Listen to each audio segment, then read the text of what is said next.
Bismillahirrahmanirrahim. Kita lanjutkan ya bab berikutnya al-muqaddimatu fis sholati, muqaddimah atau pengantar fikih salat ya. Makna sholati, definisi salat itu secara bahasa luwatan ad-du'a bi khairin, doa dengan kebaikan.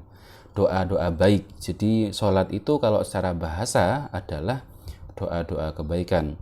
Wa amma fi istilahil fuqaha'i, adapun definisi atau istilahnya para ahli fikih ya.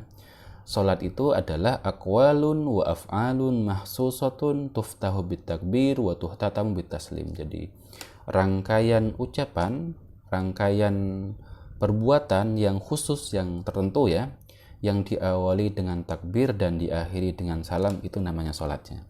Jadi secara syariat, secara istilahi, salat itu adalah serangkaian perbuatan dan ucapan yang tertentu atau yang ditentukan, yang diawali dengan takbir, takbiratul ihram, kemudian ditutup dengan salam. Tarikhu masru'iyatiha, sejarah disyariatkannya salat itu adalah tentunya di malam Isra Mi'raj ya. As-sholatu minal ibadatil qadimah. Salat itu termasuk ibadah ibadah yang lama ya, ibadah yang dulu, ibadah masa lampau ya. Fi masyru'iyatihi, di dalam pensyariatannya. Jadi bukan hanya di zaman Nabi Muhammad ya, bahkan umat-umat sebelumnya juga ada salatnya. Faqad qala ta'ala an sayyidina Ismail alaihi salatu wasalam, Allah berfirman tentang kepada Nabi Ismail ya, wa kana ya'muru ahlahu bis salati waz zakati wa kana inda rabbih mardiya, bahwa Allah itu memerintahkan Nabi Ismail itu memerintahkan atau mengajak keluarganya bis salati, dengan salat. Artinya salat itu sudah ada sejak nabi-nabi terdahulu. Faqad arrafatha al-hanifiyatu allati bu'itha biha Ibrahim. Demikian juga kalangan-kalangan umat Hanifiyah juga ngerti tentang salat.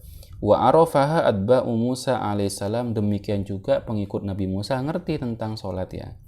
Wa qala ta'ala ala lisani Isa alaihissalam, dan Rasulullah berfirman juga berdasarkan ucapannya Nabi Isa di dalam Al-Qur'an, wa awsani bis salati waz zakati ma dumtu hayya. Ini menunjukkan bahwa salat itu sudah merupakan tradisi-tradisi juga umat terdahulu. Wa indama bu'itha nabiyuna Muhammadun sallallahu alaihi wasallam, ketika Nabi diutus ya, kana yusalli rakaataini, beliau salat 2 rakaat kulla sobahin wa yusalli rakaataini kulla masain. Awal mula Rasulullah itu salatnya adalah 2 rakaat di pagi, 2 rakaat di sore, hanya itu saja. Wa humal maqsudatani biqaulillahi ta'ala hitaban li nabiy sallallahu alaihi wasallam, itu yang dimaksud dengan firman-Nya Allah, wasabbih bihamdi rabbika bil asyi wal ibkar. Itu pada awal mulanya ya, kemudian dirubah ketika Isra Mi'raj. Dalilu masyru'iyatiha, dalil disyariatkannya salat 5 waktu itu ya, thabatat masyru'iyatus shalah bi ayatin katsirah min kitabillah. Banyak dalil ya dari Al-Qur'an, wa bi ahaditsa katsiratin, dan hadis-hadis yang cukup banyak, min sunnati Rasulillah sallallahu alaihi wasallam. Fa minal Qur'an, tercontoh dalil dari Al-Qur'an adalah fa subhana rabbika hina tumsuna wa hina tusbihuna wa lahul hamdu fis samawati wal ardi wa asyiya wa hina tudhirun. Qala Ibnu Abbas sahabat Rasulullah, sepupu Rasulullah, berkata terkait dengan tafsir ayat ini adalah arada biqaulihi hina tumsun. Ayat hina tumsuna itu maksudnya adalah salat al-maghrib wal isya, adalah salat maghrib dan isya. Wa hina tusbihun, dan ayat dan lafaz hina tusbihun pada ayat itu adalah maksudnya salat subhi, salat subuh. Wa asyian, dan kata-kata asyian di ayat itu adalah salat al-asri, adalah salat asyar. Wa hina tudhirun, dan hina tudhirun pada ayat tersebut adalah salat ad-duhri, adalah salat duhur. Ini tafsirannya Ibnu Abbas tentang ayat tadi. Wa qauluhu ta'ala, dan firman-Nya Allah Ta'ala, innas salata kanat 'alal mu'minina kitaban mawquta. Salat itu sudah ditentukan waktunya ya. Ay muhtatamatan wa muwaqqatatan, bahwa salat itu sudah diwajibkan dan waktunya sudah ditentukan dengan waktu yang khusus ya. Wa ma rawahul Bukhari, dan hadis yang diriwayatkan oleh Imam Bukhari wa Muslim dan Imam Muslim an Ibnu Abbas, dari Ibnu Abbas radhiyallahu anhuma, anna Nabiy sallallahu alaihi wasallam, sungguhnya Nabi ba'atha Mu'adzan, mengutus Mu'adz radhiyallahu anhu ilal Yaman, ke Yaman. Faqala, beliau bersabda, ud'uhum ila syahadati alla ilaha illallah wa anni rasulullah. Ajak mereka, katanya Rasulullah pada Mu'adz ya, ajak orang-orang Yaman itu untuk bersyahadat ya. Fa inhum ata'u lidzalika fa'alimhum, kalau mereka tunduk maka beritahu mereka, annallaha qad iftarada alaihim khamsa shalawatin fi kulli yaumin wa lailatin. Jadi kalau mereka mau bersyahadat ya Mu'adz, wahai Mu'adz, maka ajari mereka bahwa mereka itu sudah otomatis diwajibkan melaksanakan sholat 5 waktu dalam sekali sehari. Ini dalilnya ya. Kemudian hukmu tarikis sholat, hukum orang yang meninggalkan sholat. Insya Allah di antara kita biasanya pasti ada yang pernah meninggalkan sholat ya. Bagaimana hukumnya? Tarikus sholati, orang yang meninggalkan sholat, imma ayyakuna qad tarakaha kaslan wa tahawunan. Terkadang meninggalkannya karena malas dan karena mengentengkan ya. Aw tarakaha juhudan laha aw istikhaffan biha. Atau yang kedua, meninggalkan sholat karena dia itu tidak mau atau membangkang, atau dia menganggap remeh sholat ya, menganggap remeh sholat, atau tidak menganggap bahwa sholat itu wajib. Ini yang kedua. Jadi orang yang meninggalkan sholat itu ada 2 kategori. Satu adalah karena dia malas, dia tahu kalau sholat itu wajib tapi dia malas. Yang kedua, dia mengingkari kewajiban sholat. Dia menganggap bahwa sholat itu tidak wajib misalkan. Jadi ada yang bilang misalkan sholat itu yang penting ingat Allah misalkan, meskipun tidak sholat tidak apa. Nah ini masuk yang kedua, masuk contoh yang kedua. Nah hukumnya nanti berbeda. Fa'amma man tarakaha jahidan liwujubiha aw mustahzi'an biha, orang yang meninggalkan sholat karena dia mengingkari kewajiban sholat ya, atau dia merendahkan kewajiban sholat, fa'innahu yakfuru bidzalika, dia auto kafir ya, wa yartaddu anil Islam, dan dia murtad dari Islam.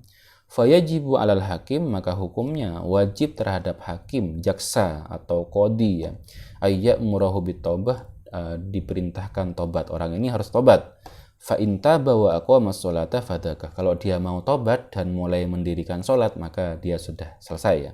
Wa illa, kalau tidak mau tobat ya, dia tetap tidak percaya bahwa sholat itu wajib misalkan, dia tidak mau sholat yang 5 waktu misalkan ya, bukan karena malas, kutilah, itu salah ya, bukan kubilah, kutilah, maka dia harus dibunuh, ala annahu murtadun, karena dia sudah murtad ya.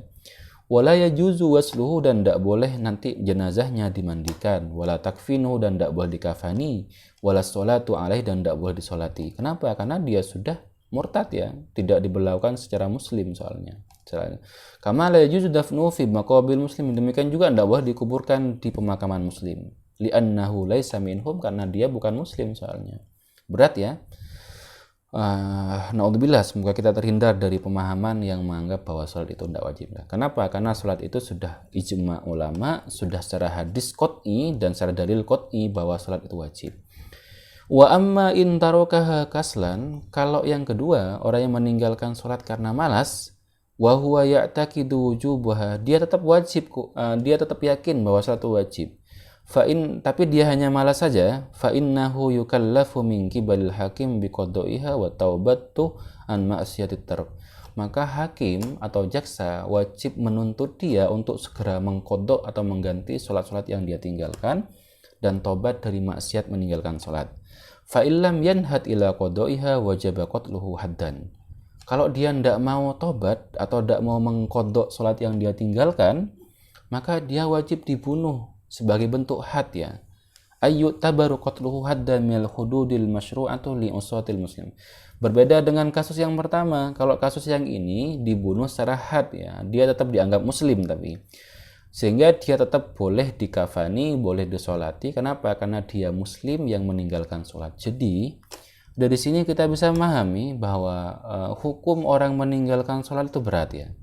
Malas maupun sengaja itu berat ya, maupun membangkang itu hukuman aslinya sebenarnya dibunuh. Nah kalau di Indonesia kan tidak bisa dibunuh, jadi maka harus tobat, yang benar-benar tobat, dan harus mengganti sholat-sholat yang sudah kita tinggalkan.